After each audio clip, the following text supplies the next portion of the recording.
डर एक एहसास में आपका स्वागत है। इस चैनल पर आपको सुनने को मिलती हैं डरावनी और सच्ची भूतिया कहानियाँ।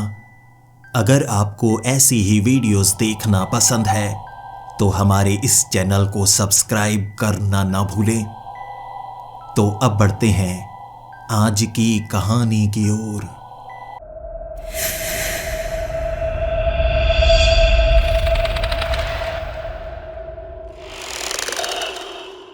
हेलो दोस्तों, मेरा नाम आर्यन है और मैं कहाँ का रहने वाला हूँ वो बताने से कोई खास फायदा नहीं होगा।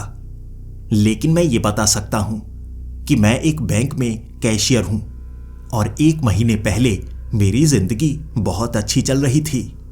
1 महीने में जो हुआ उसने मेरी जिंदगी को बदल कर रख दिया। शुरुआत हुई थी, मेरे सर में दर्द रहा करता था। मैं बार बार डॉक्टर के पास जाया करता था। भले ही दर्द बेहद कम था, लेकिन मुझे ऐसा महसूस होता जैसे सर में कुछ है। टेस्ट करवाए गए, स्कैन करवाए गए और डॉक्टर ने तो ऐसी बात बता दी जिससे मुझे सदमा ही लगा था। डॉक्टर ने कहा मुझे एक रेयर डिसीज है जिससे मेरे दिमाग की तंत्रिकाएं सही से काम नहीं करेंगी। लेकिन 6 महीने तक मुझे कुछ साफ पता भी नहीं लगेगा कि कोई बीमारी है या नहीं। और 6 महीने बाद अचानक मेरा दिमाग पूरी तरह से काम करना बंद कर देगा। ना कोई दर्द होगा, ना कुछ और होगा, और मेरी मौत इस तरह होगी, एक रात मैं सोऊंगा और सुबह उठ नहीं पाऊंगा। मैंने डॉक्टर को कहा था, इसका इलाज कहां पर मिलेगा? डॉक्टर ने कहा, यह एक रेयर डिसीज है। जितने भी पेशेंट इसके आते हैं उनका इलाज नहीं किया जा सकता। दिमाग के हिस्सों को ठीक नहीं किया जा सकता। यह एक अजीब सी बीमारी है। तुम्हारी मौत पक्की है। सदमा लगा था मुझे। मेरे पास बस 6 महीने हैं और ये हल्का हल्का सा दर्द जो मेरे सर में रहता। मैं ज्यादा दर्द नहीं कह सकता। ऐसा लगता जैसे बस किसी ने कुछ भारी चीज मेरे सर के ऊपर रखी हो। ज्यादा भारी भी नहीं। ऐसे बस 6 महीने बचे हैं। जब आपको पता लग जाए ना कि आपकी मौत नजदीक है, भले ही कई साल नजदीक ही क्यों ना हो, आप सही से जिंदगी जी नहीं पाते। कुछ दिन तो घर में रोते हुए गुजारे थे, लेकिन डॉक्टर ने कहा था मेरी मौत दर्दनाक नहीं होगी। रात को सोऊंगा, सुबह उठ नहीं पाऊंगा। धीरे धीरे मेरी जिंदगी नर्क बन गई थी। जब मैं घर से बाहर निकलता, हंसते हुए बच्चों को देखता, खिलखिलाती हुई लड़कियों को देखता, ऐसा लगता हर किसी की जिंदगी अच्छी है, बस मेरी ही अच्छी नहीं बची। मैंने जिंदगी में कभी सिगरेट नहीं पी, कभी शराब नहीं पी। अब मैं सिगरेट भी पीने लगा था, शराब भी पीने लगा था। मैं हमेशा सोचा करता था, ना कभी सिगरेट पीऊंगा, ना कभी शराब पीऊंगा। कसरत करता रहूंगा तो लंबी जिंदगी जीऊंगा। मैं बूढ़ा होना नहीं चाहता था, यानी 80-90 साल का भी हो जाऊंगा तब भी कसरत करता रहूंगा। बूढ़ा होने से इनकार कर दूंगा और जिंदगी को खुलकर जीऊंगा। मेरी तो जिंदगी ही बहुत कम बची है। सिगरेट पीता हुआ सड़कों पर कई बार गिर जाया करता था। बहुत ज्यादा रोया करता था। मुझे लगता था मेरी जिंदगी में मैंने क्या गलती कर दी जो मुझे ऐसी सजा मिली है। शराब पीकर टुन्न हो जाता। भले ही मुझे बहुत ज्यादा उल्टी आती और कई लोग मुझे कहते, तुम इतनी शराब पीते ही क्यों हो? एक ना एक दिन शराब पीते हुए मारे जाओगे। और मैं उन्हें क्या कहता, शराब मुझे नहीं मार सकती। जब तक शराब मुझे मारेगी उससे पहले ही मेरी मौत हो चुकी होगी। इस बार भी बहुत ज्यादा बारिश हो रही थी। भले ही मुझे ठंड लग रही थी, लेकिन मैंने मोटे कपड़े नहीं पहने थे। गुस्सा था मुझे, भगवान पर भी, खुद पर भी। क्या मैंने कोई गलती की है या भगवान ने कोई गलती की है? किसी ने कोई गलती तो की है ना, मुझे पता तो लगे किसने की है। भगवान की ही गलती है। मैंने अपनी जिंदगी में कुछ गलत नहीं किया, सब कुछ सही किया। फिर मुझे सजा क्यों मिली? बारिश की वो रात थी, बिजली कड़क रही थी, बादल गरज रहे थे। उस खाली रास्ते पर मैं चले जा रहा था। रास्ता पूरी तरह से सुनसान था। तभी मुझे वहां पर एक भिखारी नजर आया। वो भी बारिश में बैठा हुआ था और उसने भी पतले कपड़े ही पहन रखे थे। उसकी आंखें नीली थीं। मेरी तरफ देख रहा और उसने हाथ आगे बढ़ाया। मेरी जेब में जो भी था मैंने उसके हाथ में रख दिया और कहा, ऐश करो, मरना चाहते हो? बारिश में ऐसे ठंडे समय में यहाँ पर बाहर क्यों बैठे हो? कहीं छिप भी सकते हो। देखो पीछे उस घर के बाहर जगह बनी है, वहां बारिश नहीं पड़ रही, वहां जाकर बैठ जाओ। उसने यही मुझे कहा। जो मैंने उसे दिया मेरे हाथ में थमाकर मुझे कहने लगा, तुम बारिश में क्यों भीग रहे हो? तुम तो हट्टे कट्टे हो, जिंदगी अच्छी चल रही है, फिर ऐसी बेवकूफ़ी क्यों कर रहे हो?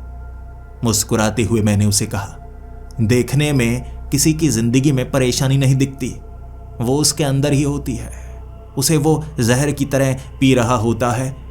मेरी हालत भी कुछ ऐसी ही है। उस भिखारी ने मेरे हाथ में मेरे नोट कुछ सिक्के ही नहीं दिए थे, एक घड़ी भी थमा दी थी, और मैं वो घड़ी उसके हाथ में दोबारा रखना चाहता था। और उसने कहा, इसकी तुम्हें ज़्यादा ज़रूरत है, ये मेरे किसी काम की नहीं, मैं समय समय पर इसे अलग अलग लोगों को देता रहता हूँ, मेरा यकीन करो, इसका इस्तेमाल तुम कर सकते हो।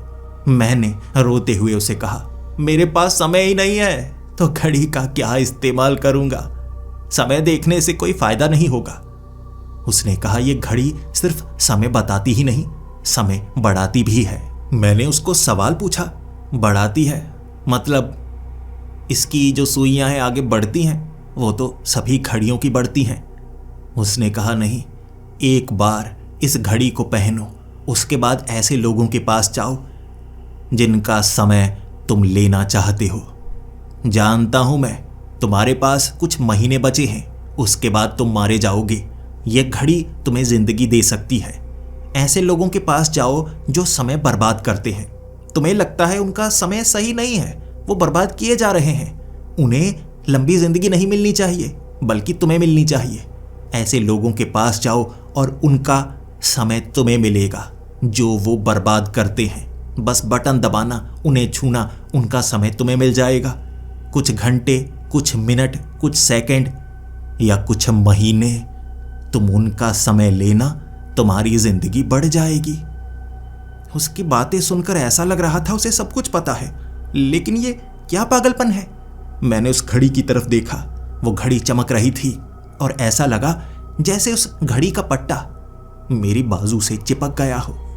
मेरे मांस का हिस्सा ही लग रहा था, जैसे वो घड़ी मेरी कलाई से पूरी तरह से चिपक गई हो, कोई हड्डी हो, चमकदार हड्डी मेरी कलाई के ऊपर की तरफ निकली हुई। फिर मेरी नजर जब उस आदमी पर पड़ी, वहां पर सिर्फ कुछ कपड़े पड़े हुए थे। वो आदमी गायब हो चुका था, मेरी आंखों के सामने से वो गायब हो गया। इसका मुझे एक झटका लगा, मैं थोड़ा सा डरा, लेकिन जिसकी मौत इतनी नजदीक हो वो ऐसी चीजों से नहीं डरता। भूत होगा, प्रेत होगा, लेकिन ये घड़ी क्या है जो मेरी कलाई से जुड़ चुकी है? शापित घड़ी तो नहीं जो मुझे मारने के लिए है, ये कोई प्रेत तो नहीं जो मुझे मारने वाला है। अगर मारना चाहता है तो मार देना, ऐसे डरा क्यों रहा है? वैसे भी अब मुझे किसी चीज से डर नहीं लगता। वहां पर वो कपड़े पड़े थे, लेकिन वो आदमी कहां गया पता नहीं चला। कुछ मिनट मैं इंतजार करता रहा, मुझे लगा ये घड़ी वो वापस निकाल लेगा, लेकिन वो वहां पर आया ही नहीं। फिर चलता चलता मैं घर की तरफ बढ़ रहा था और उसकी बातें मेरे दिमाग में घूमती जा रही थी। सोचता जा रहा मैं, क्या ये सच हो सकता है? वैसे भी ये चीज जादुई है, मेरे शरीर का हिस्सा बन गई है। ऐसा लगता है जैसे ये घड़ी मांस की बनी हुई हो, लेकिन चमक रही है ये। मैं इसके बारे में किसी को बताऊं? नहीं नहीं, इन चीजों पर कौन ही यकीन करेगा। अब सब मुझे पागल कहते हैं। शराब के नशे में धुत रहता हूं, सिगरेट पीता रहता हूं, सबको लगने लगा है कि मैं पागल हो गया हूं, लेकिन मैंने किसी को वो सच भी तो नहीं बताया है कि मेरी मौत होने वाली है। क्या ये घड़ी मुझे नई जिंदगी दे सकती है? क्या सच में 6 महीने से ज्यादा मैं जी सकता हूं? वो घड़ी में मैंने देखा, मेरी जिंदगी नजर आई उसमें मुझे। ध्यान से देखा मैंने उस घड़ी को। उस रात धीरे धीरे मुझे नए नए ख्याल आ रहे थे। क्या सच में किसी और की जिंदगी मैं छीन सकता हूं? बस कुछ समय उधार ही तो लेना है, और वो भी ऐसे लोगों से जो अपना समय बर्बाद कर रहे हैं। मैं ढूंढता हूं ऐसे किसी को। घड़ी में अपनी जिंदगी को देख पा रहा था। मेरे पास बस 5 महीने बचे हैं। 1 महीना मैं बर्बाद कर चुका हूं, बस ऐसे ही शराब पीते हुए, सिगरेट पीते हुए। क्या 5 महीने से ज्यादा मैं जी सकता था? घड़ी जादुई थी, रहस्यमय थी, मैं उसमें अगले 5 महीने देख सकता था। 5 महीने बाद मेरी मौत हो जाती। बस इसे क्या बढ़ाया जा सकता है। मैंने एक ऐसे आदमी को ढूंढा जो मेरे पड़ोस में रहता था। उसकी बीवी उसे छोड़कर चली गई क्योंकि वो अपनी बीवी से झगड़ा किया करता था, अकेला रहा करता था और ऐसे शराब पीता था जैसे कल का दिन आने ही नहीं वाला। बस शराब पीता, टीवी देखता रहता, लोगों को गालियां निकालता। क्या उससे कुछ समय उधार ले सकता हूं मैं? क्या उससे उसकी जिंदगी थोड़ी सी ले सकता हूं? वैसे भी अपनी जिंदगी वो बर्बाद ही तो कर रहा है। शराब पीकर टीवी देखता रहता है, बस टीवी ही देखता रहता है। एक कुर्सी पर बैठा रहता है, बूढ़ा भी नहीं है, चल फिर सकता है, बाहर निकलता है, शराब लेकर आता है, बैठ जाता है कुर्सी पर, टीवी देखता रहता है। मैं उससे थोड़ी सी जिंदगी ले लेता हूं जो मेरे काम आ जाएगी और मैं उस जिंदगी का सही से इस्तेमाल कर पाऊंगा। मैं बहाने से उसके घर गया। मैंने घड़ी को दबा दिया था, फिर मैंने उससे हाथ मिलाया और उसके 5 घंटे मुझे मिल गए। मेरी जिंदगी 5 घंटे लंबी हो गई और उसके बाद वो थोड़ा सा बेहोश हुआ था। मैंने उसे उसकी कुर्सी पर बैठाया और महसूस हुआ मुझे जैसे उसकी छोटी सी जिंदगी ले ली। 5 घंटे तो वो वैसे ही बर्बाद कर देता है, मेरे काम तो आएगी। वो जिंदगी अब मुझे मिल चुकी थी तो मैं उसके घर से बाहर आ गया। खुशी हुई मुझे। ऐसे तो अपनी जिंदगी में जी सकता हूं जितनी जीना चाहता हूं। लोगों के थोड़े घंटे, कुछ दिन मैं ले सकता हूं जो बर्बाद कर रहे हैं। मैं कोई बुरा इंसान नहीं हूं। ऐसे किसी इंसान की जिंदगी नहीं लेना चाहूंगा जो समय को अच्छी तरह इस्तेमाल कर रहा है। ऐसे लोगों से जिंदगी लूंगा जो उसको बर्बाद कर रहे हैं। वाह, ये तो बड़ा अच्छा हुआ। आखिर भगवान ने मुझे वो दिया जिसकी मुझे ज़रूरत है। भगवान अच्छे हैं भगवान। मैं भगवान को गालियां दे रहा था, बुरा भला बोल रहा था कि मुझे ये बीमारी क्यों दी। उन्होंने मुझे सिर्फ बीमारी नहीं दी, मुझे जैसे वरदान दे दिया ये घड़ी देकर। वो कोई फरिश्ता होगा जो भिखारी बनकर मुझे ये घड़ी देकर गया और मुझे इतनी लंबी उम्र दे गया। लोग तो समय बर्बाद करते ही हैं, उनका समय मैं लूंगा और उसका मैं इस्तेमाल करूंगा। अगले दिन मैंने यही काम शुरू किया। मैं किसी बैंक में कैशियर बनकर जिंदगी नहीं बिताना चाहूंगा।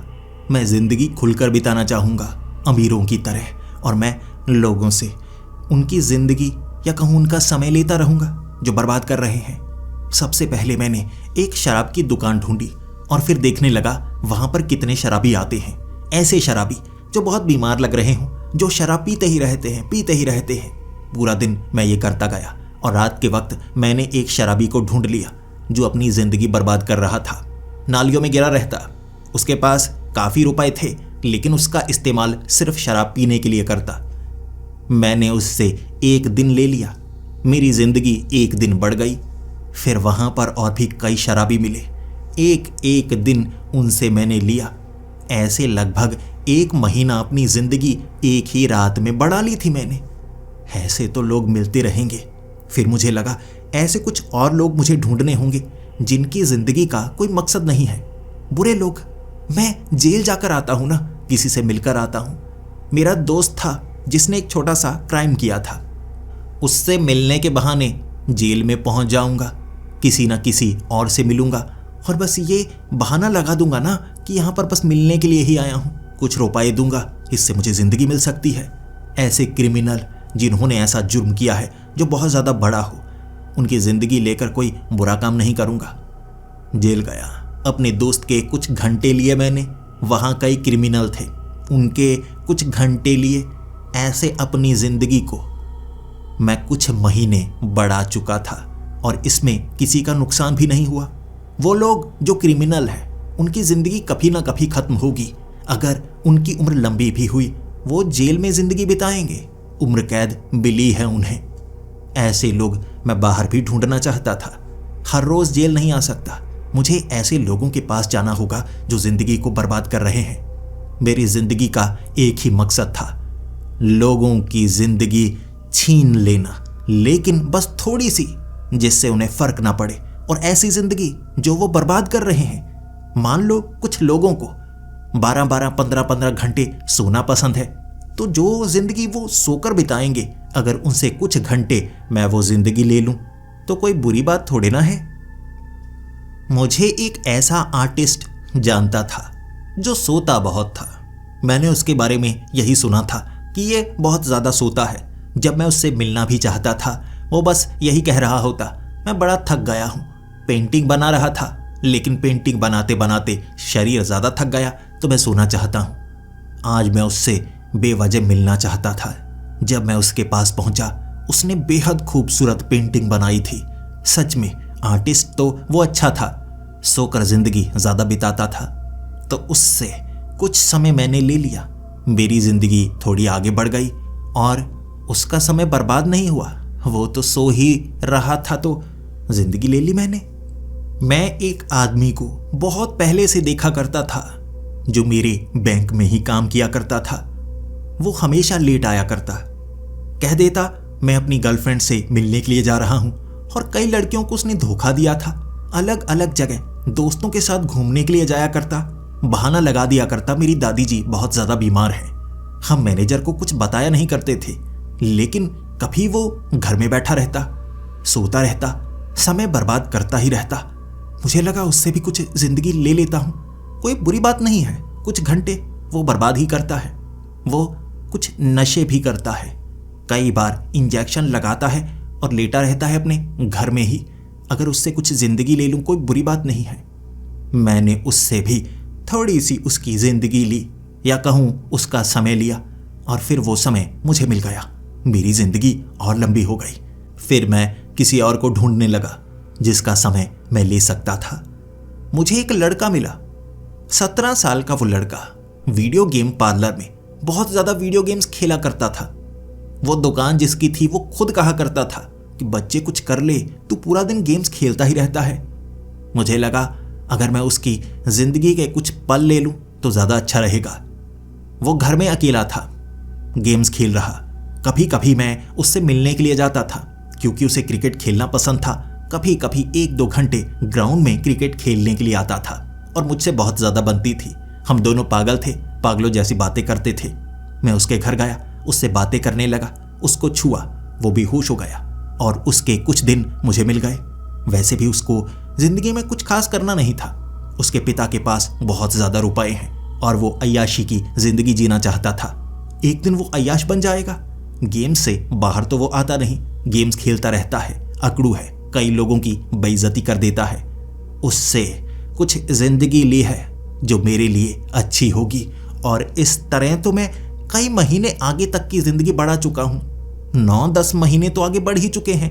पहले मैं अगले 5 महीनों में मरने वाला था और अब लगभग 1.5 साल जिंदा रहने वाला हूं, और इस 1.5 साल में मुझे एक ही काम करना है। लगभग 50 से 60 साल की जिंदगी बनानी है अपनी, और उसके बाद इस घड़ी का इस्तेमाल करना कोई खास फायदेमंद नहीं होगा। घर में उस घड़ी को अकेले देख रहा था, तभी मैंने उसका एक बटन दबाया, और वो बटन दबाने से भविष्य की कुछ घटनाओं की जानकारी मिलती थी। लेकिन मुझे अपनी जिंदगी की घटी हुई उन घटनाओं की जानकारी नहीं मिल रही, बल्कि उन जिंदगियों की जानकारी मिल रही जो मुझे मिल चुकी थी। मैं कई लोगों की जिंदगी देख रहा था, जो मुझे मिली है, आखिर वो उसमें क्या क्या करते। मुझे उत्सुकता हुई, आखिर वो बर्बाद ही करते ना समय। एक बार देखूं तो सही, उनकी जिंदगी जो मैंने उनसे ली है वो सही ली है, कोई गलती तो नहीं की। सबसे पहले तो मैंने उस आर्टिस्ट के जो कुछ दिन लिए थे उसके बारे में जानना चाहता था कि वो उसमें क्या करता। अगर वो बेहोश हुआ, वो समय मुझे मिला, उसमें वो क्या करता। मैंने देखा वो एक ऐसी पेंटिंग बनाता जो करोड़ों रुपयों में बिकती, और उन करोड़ रुपयों का वो इस्तेमाल नहीं करता बल्कि डोनेट करता अनाथ आश्रम में, और भविष्य में वो अनाथ आश्रम बहुत ज़्यादा मशहूर होता जिसमें अनाथ बच्चों का सच में अच्छा ख्याल रखा जाता। मुझे सदमा सा लगा, अरे नहीं, उसकी ज़िंदगी के ये पल मुझे नहीं लेने चाहिए थे। वो तो बहुत बड़ा काम करता, बहुत अच्छा काम करता। इतना बड़ा काम तो मैं भी कभी नहीं कर पाऊंगा वो समय से। नहीं नहीं, ये गलती मुझे नहीं करनी चाहिए थी। क्या उसका समय वापस किया जा सकता है? मैंने घड़ी का इस्तेमाल करने की पूरी कोशिश की कि उसका समय मैं वापस कर दूं, वो दोबारा वो काम कर पाए। लेकिन नहीं, ये घड़ी किसी का समय मुझे दे सकती है, मेरा समय किसी को नहीं दे सकती। ना इस घड़ी को अपनी कलाई से मैं उतार सकता था। मैंने कहा, हे भगवान, क्या मुझसे गलती हो गई? नहीं नहीं, वैसे भी हम जिंदगी में बहुत सारे काम कर सकते हैं, लेकिन कभी कभी वो काम मिस हो जाते हैं। हर कोई ऐसा करता है। मैं किसी और का देखता हूँ, क्या किसी और के साथ मैंने कोई और गलती तो नहीं की है? वो आदमी जो मेरे बैंक में काम किया करता था, मैंने उसका समय ले लिया था और वो इतने समय बेहोश रहा, जिस कारण वो नौकरी पर जा नहीं पाया। उसे नौकरी से निकाल दिया गया। उसने घर भी किश्तों पर लिया था, अब उसका घर भी उससे ले लिया गया था। वो सड़क पर आ चुका था और इसका सदमा उसे इतना ज़्यादा लगा कि वो और ज़्यादा नशे करने लगा। पहले तो कम ही करता था और छोड़ना चाहता था, अब पूरा नशेड़ी बन गया। गलियों में घूमा करता, सुनसान जगह पर बैठा करता, रोता रहता। मैंने उसकी ज़बान पर ये शब्द सुने थे, हे भगवान, मैंने क्या गलती की थी? मैं इतने समय बेहोश रहा, मुझे कोई होश ही नहीं रहा। मैं काम पर जा नहीं पाया। ये काम मेरे लिए बहुत ज़्यादा ज़रूरी था। मैं इन नशों को छोड़ने वाला था। मैं रिहैब में चले जाता, वहाँ छुट्टी ले लेता, लेकिन अब तो नौकरी से निकाला गया, घर भी चला गया। अब मैं क्या करूँ? मेरे पास एक ही रास्ता है। मुझे लगता है मुझे मरना चाहिए। मैंने ये सब उस घड़ी में देखा। ये उसका भविष्य है, उसका समय मैंने लिया है और वो समय का इस्तेमाल गलत होगा, दोनों के साथ बुरा होगा। क्या मैं इसे ठीक कर सकता हूँ? क्या मैं उन्हें बचा सकता हूँ? फिर मैंने वो लड़के का भविष्य देखा जो वीडियो गेम्स बहुत ज़्यादा खेलता है। उसका समय मैंने लिया। वो एक समय बेहोश हो जाएगा, तब उसके पिता की उसको कॉल आएगी और अगर वो अपने पिता के साथ बात करता रहेगा तो उसके पिता का एक्सीडेंट नहीं होगा, वो मारे नहीं जाएंगे। लेकिन क्योंकि मैंने उसका समय लिया है, वो उस समय बेहोश हो जाएगा और जब उसके पिता की कॉल उसे आएगी, वो फ़ोन पिक नहीं करेगा। उसके पिता के साथ एक बड़ी दुर्घटना हो जाएगी और वो मारे जाएंगे। ये मेरे कारण होगा। मैं खुद को गुनहगार मानने लगा था, अपनी ज़िंदगी और अच्छे से बिताना चाहता था, लेकिन मुझे लगने लगा है मेरे ऊपर वज़न बढ़ता जा रहा है। ये कितनी बड़ी गड़बड़ कर दी मैंने। हे भगवान, हे भगवान, अब मुझे क्या करना चाहिए? मैं दोबारा उसी गली में गया था। उस भिखारी को ढूंढने की कोशिश मैंने बहुत ज़्यादा की, कई दिन लगा दिए, लेकिन कुछ कर नहीं पाया। ना मैं भविष्य बदल पा रहा था। उस लड़के की मदद मैं कैसे करता? उसके पिता के साथ ये दुर्घटना कब होगी मैं समझ नहीं पा रहा था। उस लड़के से बात अच्छे से कर नहीं पा रहा। वो आदमी जो बैंक में काम करता, मैं उसे कहता, तू छोड़ दे नशे, मैं ऐसा करता हूँ, तुझे छुट्टियाँ दिलवाता हूँ। लेकिन मुझे ये नहीं पता वो बेहोश कब होगा। मैं पूरा भविष्य देख नहीं पाया और ऐसा ही उस आर्टिस्ट के साथ हुआ। मुझे नहीं पता वो बड़ी पेंटिंग, खूबसूरत पेंटिंग कब बनाएगा, कब वो करोड़ों में बिकेगी और कब वो अनाथ आश्रम बना पाएगा। वो दिन कौन सा होगा जब वो इंस्पायर होगा किसी ऐसी घटना से जिसके बाद वो पेंटिंग बनाएगा। मैं भविष्य बदल नहीं सकता था, लेकिन मैंने भविष्य बिगाड़ जरूर दिया था। मुझे ये भी एक सदमा लगा था, इसीलिए फिर से मैं शराब पीने लगा था। मुझे लगा अब शराब ही मेरे लिए एक दवाई की तरह काम करेगी। लोगों की जिंदगी तो मुझे लेनी ही होगी, क्योंकि मैं जल्दी मरना नहीं चाहता। लेकिन ये नहीं देखूंगा कि मैं जिसकी जिंदगी ले रहा हूं उसके साथ कुछ बुरा होगा या नहीं होगा। मुझे लगता है मुझे ऐसे लोगों की जिंदगी लेनी चाहिए जो जल्द ही मरने वाले हैं, यानी मरने से पहले कुछ समय अगर मैं ले लूंगा तो मेरे लिए अच्छा होगा। ये बारिश वाली रात थी। शराब पीता हुआ घर की तरफ आ रहा और मुझे वही भिखारी मिला। भागता हुआ मैं उस भिखारी के पास गया, क्योंकि मुझे लगा शायद मैं लोगों का भला कर सकता हूँ, उन लोगों की जिंदगी वापस कर देता हूँ जिनका मैंने कुछ बिगाड़ा है और उनका भविष्य बर्बाद होने वाला है। उस भिखारी ने कहा, जब तुम किसी की जिंदगी लेते हो तो उसके नतीजे गलत भी निकल सकते हैं, इस चीज का ध्यान जरूर देना। मैंने कहा, मैं उन लोगों की जिंदगी उन्हें वापस करना चाहता हूं। तो उस भिखारी ने कहा, पीछे जाने का कोई रास्ता नहीं होता, सिर्फ आगे बढ़ने का रास्ता ही होता है। मेरी आंखों के सामने वो भिखारी गायब हो गया। मैं उससे और बात करना चाहता था, लेकिन मैं ये भी जान गया था ये एक फरिश्ते की तरह है। जो मुझे एक वरदान जरूर देकर गया है, लेकिन मैं समझ नहीं पा रहा ये पूरी तरह से वरदान है या इसमें कोई श्राप भी छिपा है। उसने कहा तो है, हम जो भी काम करते हैं उसके नतीजे भी हमें भुगतने पड़ते हैं। शायद उन लोगों को इसके नतीजे भुगतने पड़ेंगे जो काम मैं कर रहा हूं। मैंने एक अस्पताल ढूंढ निकाला जहां पर लोगों को कैंसर था, और ये वो वार्ड था जहां पर उन लोगों को रखा गया था जो जल्द ही मरने वाले हैं। मुझे लगा उनकी जिंदगी लेता हूं। यहां बहुत सारे ऐसे लोग हैं, ऐसे अस्पतालों को मैं ढूंढा करूंगा, उन लोगों की जिंदगी ले लिया करूंगा। उनका तो कोई भविष्य है ही नहीं, तो उनके भविष्य के साथ छेड़छाड़ हो ही नहीं सकती। मैंने ऐसे ही कई लोगों को ढूंढ निकाला जो जल्द ही मरने वाले हैं, जो बेड पर लेटे हुए हैं, मौत का इंतजार कर रहे हैं। उनको आराम से मैं मौत दे सकता हूं। वो बेहोश हो जाएंगे और उनकी जिंदगी खत्म हो जाएगी। ऐसे तो उन पर मैं एहसान कर रहा हूं, और शायद जो बुरा मैंने किया है वो ठीक हो जाए। मैंने वहां पर ऐसे कई लोगों से जिंदगी ली जो मेरे काम की थी। उनकी जिंदगी मैंने ले ली और फिर मैं उनका भविष्य देख रहा। उनका भविष्य यही था, वो ऐसे ही तड़पते रहते, कुछ हफ्तों तक, कुछ महीनों तक। लेकिन मैंने उनकी जिंदगी ली, इस कारण उनकी मौत जल्दी हो जाएगी। ये तो अच्छा है, वैसे भी उनकी मौत तो लिखी ही है, वो कुछ बदलते नहीं। मैंने लगभग 1 हफ्ते लोगों को ढूंढा जो जल्दी मरने वाले थे। उनकी जिंदगी मैं लेता गया, लेकिन एक दिन एक गलती मैंने कर दी। एक लड़की थी 21 साल की। उसको शारीरिक कमजोरी थी और डॉक्टर बता चुके थे कि उसके पास सिर्फ 2 हफ्तों का समय है, और मैंने उसके 2 हफ्ते ले लिए ताकि वो जल्दी मर जाए। जब मैंने उसका भविष्य देखा, वो अपनी जिंदगी को कितनी खुशी खुशी बिताती है। वो तो हर दिन को ऐसे जी रही थी जैसे उसकी दुनिया एक ही दिन में खत्म होने वाली है। हर चीज का वो मजा लिया करती थी। वो फूलों के साथ ऐसे खेला करती जैसे फूलों में जिंदगी भरी हो। उन्हें सूंघते वक्त वो खुश होती, और उसे जरा भी दुख नहीं था कि वो जल्दी मरने वाली है। एक एक दिन को मजे के साथ गुजारती, सोते वक्त बिल्कुल शांत होकर सोती कि बस जिंदगी ऐसी ही होती है। उसके पास 2 हफ्तों का समय था, और उसके वो 2 हफ्ते मैंने ले लिए थे। मैं उसी गार्डन में बैठा, उन्हीं फूलों के सामने।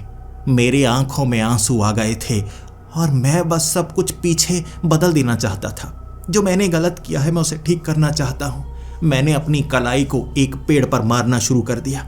मैं चाहता था उस लड़की का समय उसे वापस मिल जाए। मैं जोर जोर से अपना हाथ उस पेड़ पर मारता चला गया। मेरी कलाई की हड्डी टूट चुकी थी, लेकिन वो घड़ी मेरी कलाई से अलग नहीं हुई। कोई और बटन नहीं था, उसे रिवर्स करने के लिए कुछ नहीं था। मैं बस उस लड़की की जिंदगी उसे वापस करना चाहता था, लेकिन मैं कुछ कर नहीं पा रहा। लेकिन बस ये देख जरूर सकता था कि वो इन 2 हफ्तों में क्या करती। हल्की हल्की झलकियां देखी थी, और अब मैं उसके पूरे के पूरे 2 हफ्ते देख लेना चाहता था। उस रात अपने घर में जरूर था, लेकिन मेरा दिमाग तो अस्पताल में ही था। उस लड़की के बारे में मैं सोचे जा रहा था। उसके साथ इतना बुरा मैंने क्यों किया? उसका एक दिन किसी की एक जिंदगी के बराबर होगा। मेरी पूरी जिंदगी अगर उस पर न्यौछावर हो जाए, मैं करने की कोशिश करूंगा। उस रात इतना रोया कि किसी ने मेरे घर का दरवाजा खटखटाया। जब मैंने उस दरवाजे को खोला, वो भिखारी बिल्कुल सामने था, और उसे देखते ही मेरी आंखें चमक गई। मुझे एक रास्ता नजर आया। मैंने उसके पांव पकड़ लिए और उसको कहा, यह घड़ी वापस ले लो। सबकी जिंदगी जो मैंने ली है उन्हें वापस दे दो। मैं अभी मरना चाहूंगा।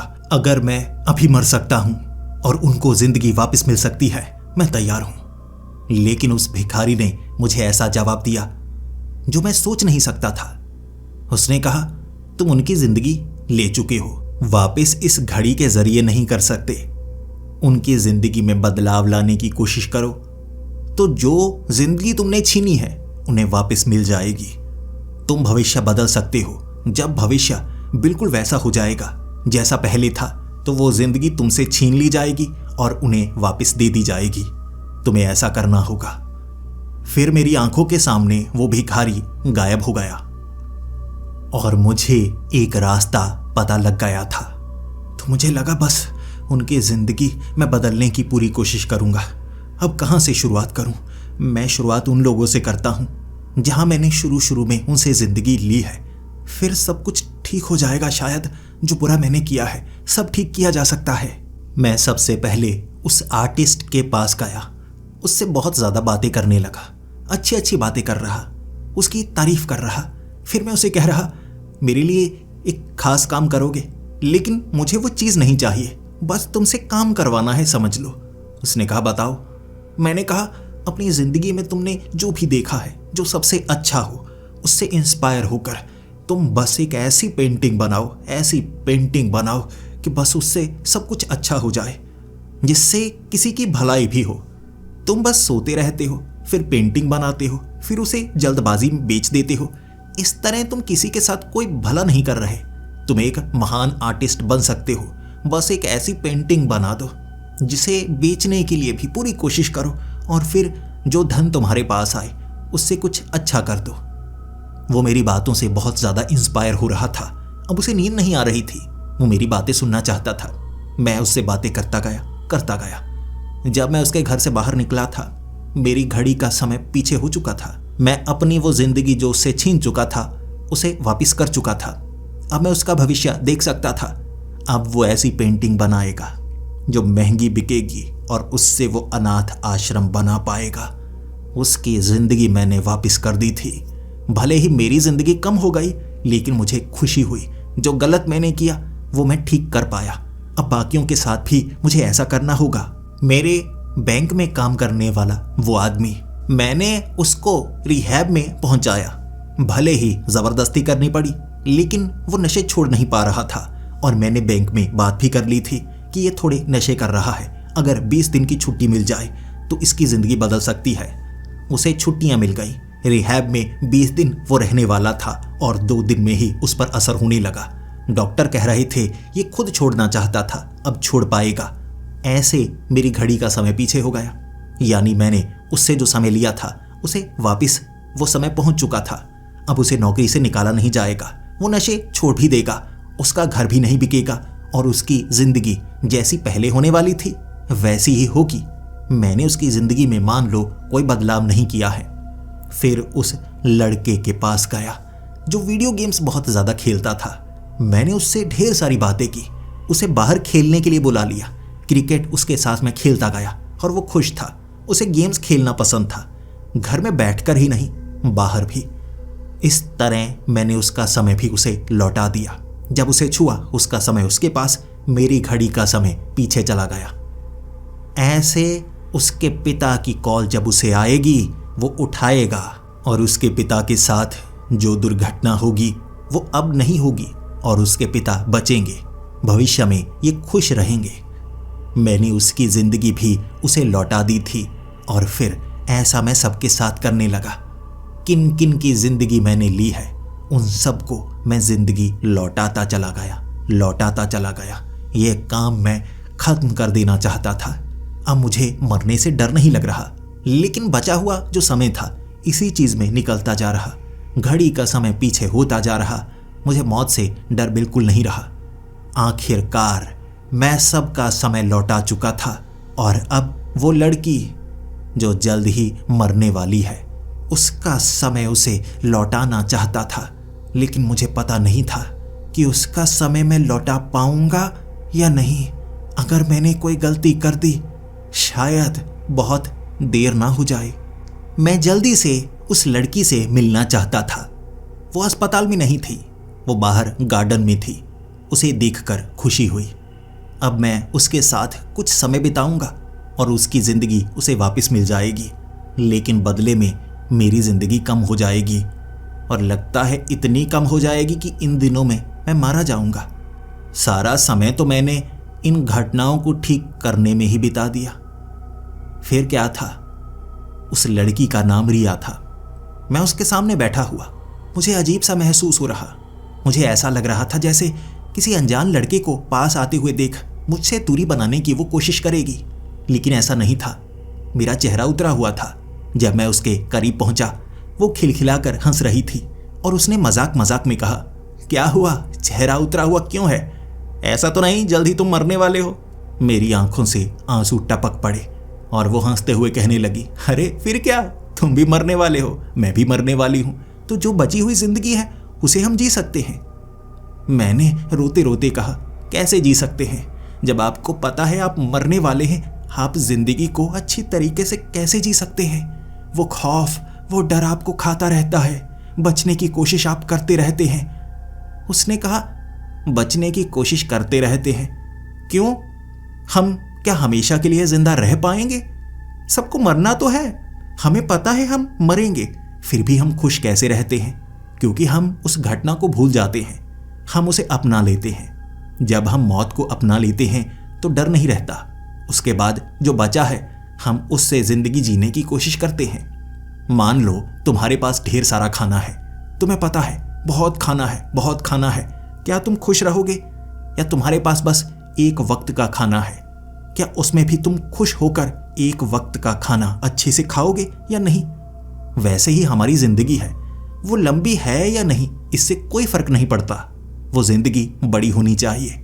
चलो मेरे साथ, तुम मेरे साथ ज्यादा समय बिताओगे तो जिंदगी को अच्छे से खुशहाल तरीके से जी पाओगे।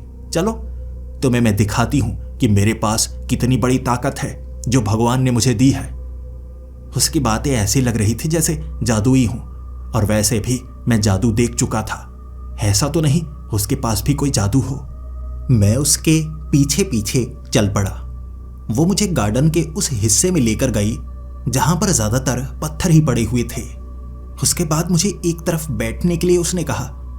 मैं देखना चाहता था कुछ ऐसा जिससे जिंदगी को अच्छे से जिया जा सके, कोई रूहानी ताकत। और उसने तब अपनी उंगली जमीन पर लगाई और कहा, देखो जादू, तुम देख पा रहे हो, मैं तुम्हें एक जादू दिखा रही हूं। मैंने कहा, जादू? कौन सा जादू? उसने कहा, देखो मैं इस धरती को घुमा रही हूं, अगर मैं इस धरती को नहीं घुमाऊंगी तुम्हें पता है दिन और रात नहीं होंगे। मैं उसके चेहरे की तरफ देख रहा, वो इतनी सीरियस होकर बोल रही थी, मुझे लगा सच में कुछ ऐसा वो कर रही है। फिर उसने कहा, वो देखो मैंने सूरज को बिल्कुल उसी जगह रखा हुआ है जहां से यहां धूप पड़े, ना ज्यादा गर्मी हो ना ज्यादा ठंडक हो, देखो ये मैं कर रही हूं। मैं ऊपर सूरज की तरफ देखने लगा, फिर उसकी तरफ देखने लगा, फिर वो जोर जोर से हंसने लगी और कहने लगी, देखो ये हम सभी कर रहे हैं, तुम भी कर रहे हो, मैं भी कर रही हूं, मैं मजाक भी कर रही हूं, सच भी बोल रही हूं। तुम इतने सीरियस क्यों हो? तुम हंसते क्यों नहीं? मुझे तब थोड़ी सी हंसी आई क्योंकि उसने मजाक किया था। फिर उसने हर एक पौधे को दिखाया, फूल दिखाया और मुझे बताती चली गई। मैंने जिंदगी को ऐसे ही जीना सीखा है। मुझे जरा भी झटका नहीं लगा जब मुझे पता लगा कि मेरे पास जिंदगी कम बची है। मैं तो जिंदगी को ऐसे ही जीना पसंद करती हूं।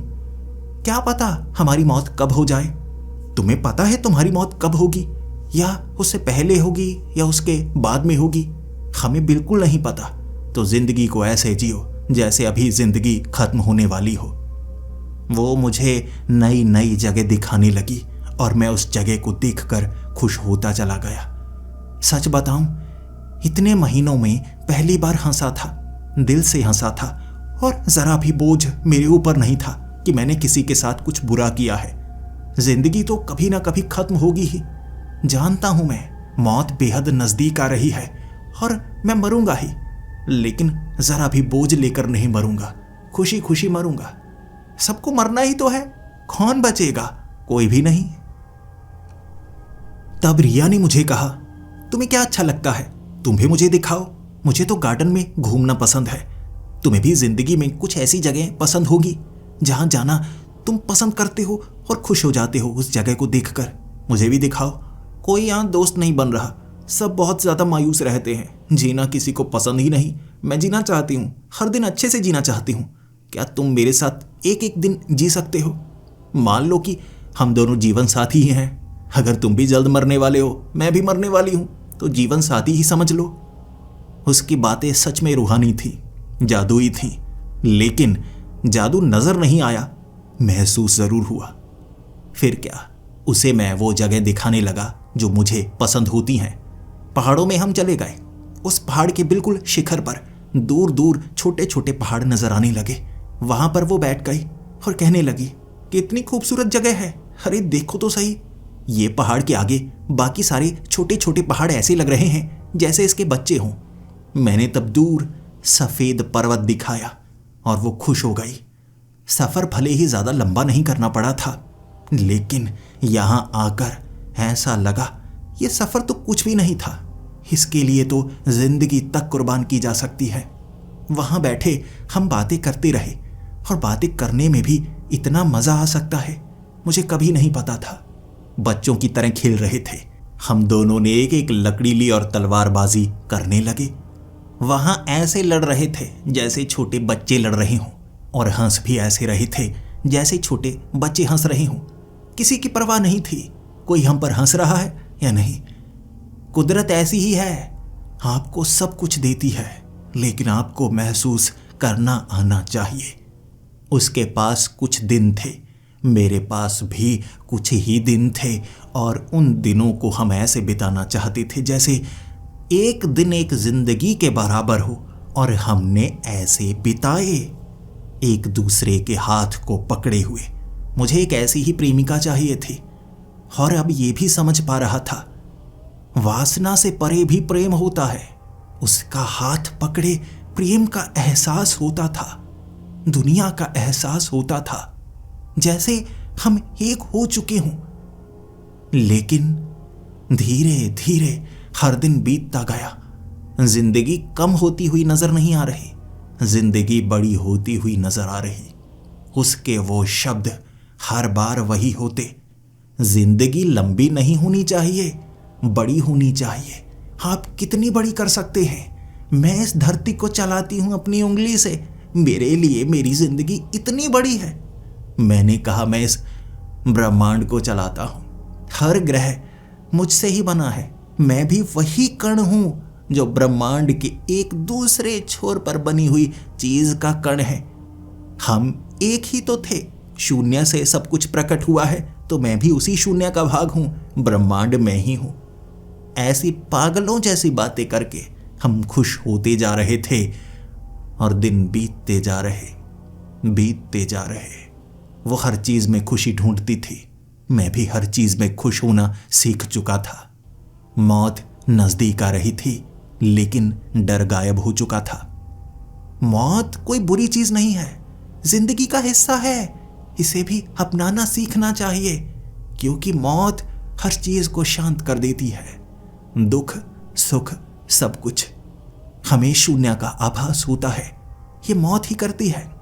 जिंदगी में हम शून्य का आभास कभी नहीं कर पाते, दुख या सुख में फंसे रहते हैं। अच्छे दोनों ही नहीं है, अच्छा शून्य है, और शून्य नजदीक आ रहा था। मैंने रिया को वो घड़ी भी दिखाई थी, देखो इसमें मैं अपना समय देख सकता हूं, मेरे पास बस एक ही दिन बचा है, शायद अब मैं तुम्हें दोबारा नहीं मिलूंगा। रिया ने कहा, तो क्या हुआ, फिर कभी मिलेंगे किसी और जिंदगी में, इससे कोई फर्क नहीं पड़ता, सब कुछ एक ही तो है। तो बचा हुआ समय किसी अपने के साथ बिताना चाहते हो तो बिता सकते हो, कुछ ऐसा करना चाहते हो जिसमें मैं ना भी हूं तो तुम कर सकते हो, मुझे कोई खास फर्क नहीं पड़ेगा, मैं हर चीज में खुश हूं। लेकिन मुझे अच्छा लगा मेरी जिंदगी में तुम आए, मेरे हम सफर बनकर, कुछ दिनों के लिए ही सही। मैं उससे दूर हो गया था क्योंकि ये आखिरी दिन था, कल मैं सुबह नहीं उठता, मुझे महसूस हो रहा था। मेरे सर में दर्द बढ़ चुका था और ऐसा लग रहा था मेरा दिमाग कभी भी काम करना बंद कर देगा। ये आखिरी दिन है मेरा। उससे दूर हो गया था, पेड़ के पीछे छिपकर उसे देख रहा था। मायूसी होगी उसे, मुझसे दूर होने की मायूसी होगी उसे, जैसे मैं थोड़ा मायूस हो चुका हूं। लेकिन वो फूलों को देखकर ऐसे मुस्कुरा रही थी जैसे उसे परवाह हो ही ना। और यकीन कीजिए, एक प्रेमी के लिए ये दुख की घड़ी होती है, क्योंकि वो सच्चा प्रेम नहीं करते। मुझे खुशी हो रही थी, मेरे सिवा भी कितनी खुश है। जिंदगी उसके पास भी कम है, जिंदगी मेरे पास भी कम है। मेरी आंखें थोड़ी नम हुई थीं, फिर भी चेहरे पर मुस्कुराहट आ गई। अचानक एक पेड़ के पास मुझे घबराहट होने लगी। आंखों के सामने धुंधलापन छाने लगा। समय खत्म हो गया था। फिर मेरी आंखों के सामने वो भिखारी नजर आया जिसने अपने शरीर पर वो फटे हुए कपड़े पहने थे, जिसे उतार कर सामने खड़ा हुआ वो कह रहा, तुम्हारा समय खत्म हुआ, मेरी अमानत मुझे लौटा दो। मैंने अपनी कलाई से वो घड़ी उतार कर उसे दे दी। बड़े आराम से अलग हो गई। फिर वो कहने लगा, तुम्हें मैंने एक तोहफा दिया, तुम बची हुई जिंदगी को अच्छे से जी पाए, भले ही कुछ दिन। यही जिंदगी का मकसद होता है। जिंदगी को लंबा करना मकसद नहीं होता, बड़ा करना मकसद होता है। भगवान ने जिंदगी जीने के लिए दी है, तुम जी पाए आखिरकार अंतिम समय में ही। मैं अब ये तोहफा किसी और को देता हूं जो अपनी जिंदगी नहीं जी रहा है, और तुम अब अपने अंत के नजदीक हो। वो गायब हो चुका था। आंखों के सामने धुंधलापन छाने लगा था। और आपको क्या लगता है, आप यहां एक हैप्पी एंडिंग देखने के लिए इंतजार कर रहे हैं ना? ये हैप्पी एंडिंग ही है। जब हम शून्य हो जाते हैं, कोई नहीं बचेगा, मैं भी नहीं, आप ही नहीं। मौत बुरी नहीं है, लेकिन जिंदगी को जीना सबसे ज्यादा जरूरी है। मौत का क्या पता कब आएगी। मैं खुश हूं, भले ही ये अंधेरा धीरे धीरे मुझे निगल रहा है, शरीर साथ छोड़ रहा है। मैं इस दुनिया को छोड़ने वाला हूं। मैं खुश हूं और मैं चाहता हूं आप भी खुश रहें। मेरे मरने पर आपको दुख नहीं होना चाहिए। आपकी आंखें भले ही नम हैं, चेहरे पर मुस्कुराहट होनी चाहिए।